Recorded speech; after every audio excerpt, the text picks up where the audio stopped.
حضرت زبیر بن العوام رضی اللہ عنہ ابھی بچے تھے کہ آپ رضی اللہ عنہ نے اسلام قبول کر لیا۔ حضرت زبیر بن العوام رضی اللہ عنہ کے اسلام قبول کرنے کے بعد اپنوں نے بھی آپ رضی اللہ عنہ پر ظلم و ستم شروع کر دیا۔ مشرکین مکہ تو ہر اسلام قبول کرنے والے کو ستاتے ہی تھے۔ انہوں نے حضرت زبیر بن العوام رضی اللہ عنہ کو بھی اپنا نشانہ بنایا، مگر سب سے بڑی بات یہ تھی کہ غیر تو غیر تھے۔ آپ رضی اللہ عنہ کے اپنے سگے چچا نے ہی آپ رضی اللہ عنہ پر ظلم کرنا شروع کر دیا۔ جب آپ کے چچا کو پتا چلا کہ آپ رضی اللہ عنہ نے اسلام قبول کر لیا ہے تو وہ سخت غصے میں آ گیا۔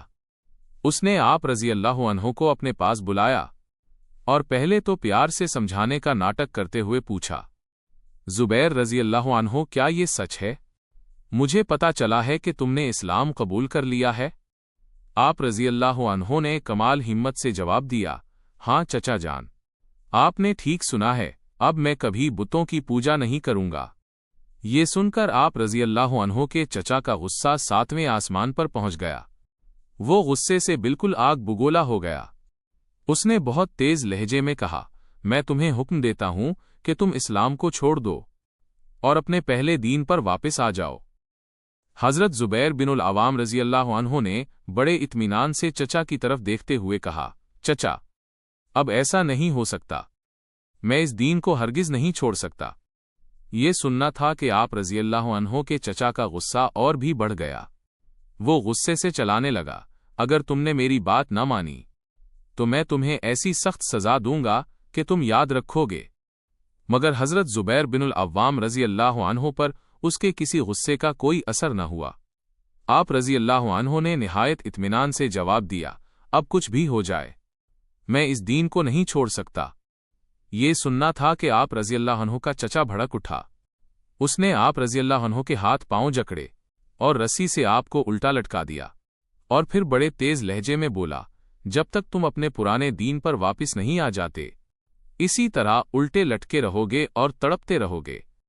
آپ رضی اللہ عنہ نے اس تکلیف میں بھی مسکرا کر اپنے چچا کی طرف دیکھا اور بولے، چچا، اگر ایسا ہے تو ٹھیک ہے، تم اپنی ہر کوشش کر کے دیکھ لو۔ حضرت زبیر بن العوام رضی اللہ عنہ کے اس جملے نے چچا کے غصے پر جیسے جلتی پر تیل کا کام کیا۔ اس نے فوراً ادھر ادھر سے کاٹ کباڑ جمع کیا اور ایک آگ جلائی۔ جب آگ خوب جل اٹھی تو اس نے اسے بجھا دیا۔ اب اس میں سے گھنا اور کڑوا دھواں نکلنا شروع ہو گیا تھا۔ آپ رضی اللہ عنہ کے چچا نے وہ دھواں اٹھتی ہوئی آگ آپ رضی اللہ عنہ کے سر کے بالکل نیچے لا کر رکھ دی۔ آپ رضی اللہ عنہ الٹے لٹکے ہوئے تھے۔ وہ دھواں پھیل کر آپ رضی اللہ عنہ کی آنکھوں اور ناک میں داخل ہونے لگا۔ آپ کا سانس بند ہونے لگا، آنکھیں بالکل سرخ ہو گئیں اور ان سے پانی نکلنے لگا، مگر آپ رضی اللہ عنہ نے اپنے چچا کی بات نہ مانی۔ آپ رضی اللہ عنہ بڑی مشکل سے بولے، میں اب کفر کی طرف کبھی نہیں لوٹ سکتا۔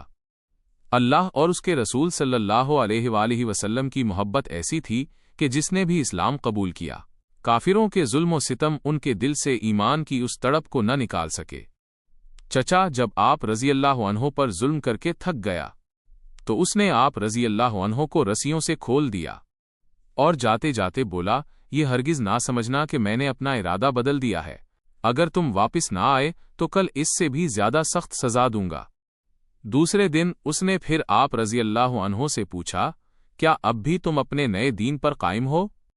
آپ رضی اللہ عنہ نے پھر اسی بے خوفی سے کہا، چچا، میرا اب بھی وہی جواب ہے جو کل تھا۔ چچا یہ سن کر دوبارہ بھڑک اٹھا۔ اس کے تو تن بدن میں آگ لگ گئی تھی۔